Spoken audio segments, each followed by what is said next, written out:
Alors pourquoi écrire un livre sur la question du recyclage en prenant ce point de vue très critique alors que ça fait des années qu'on entend parler de recyclage de manière plutôt très positive pour nous dire qu'il faut absolument se mettre à recycler et qu'il faut le faire mieux, etc. Et qu'il faut en faire plus. Alors l'idée de ce livre, c'est absolument pas de dire qu'il faut arrêter de recycler. C'est important de le préciser d'emblée. Par contre, c'est une critique très forte du recyclage tel qu'il fonctionne aujourd'hui.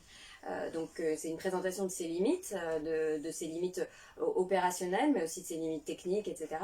Et pour en arriver à la conclusion que le recyclage n'est pas seulement insuffisant, mais qu'il peut devenir contre-productif, son instrumentalisation peut devenir contre-productive notamment. Et donc c'est une vraie dénonciation ce livre. Et cette dénonciation, elle est apparue comme étant nécessaire et urgente dans plein de discussions que j'ai pu avoir avec mes collègues d'une part au sein de Zero Waste France et puis avec des interlocuteurs extérieurs.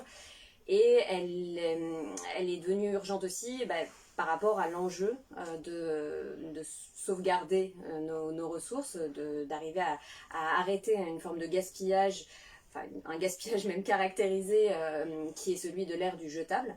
Et donc ce livre c'est une critique du recyclage dans sa manière de fonctionner, mais c'est aussi et surtout une critique de l'ère du jetable et une affirmation qu'il faut en sortir le plus vite possible.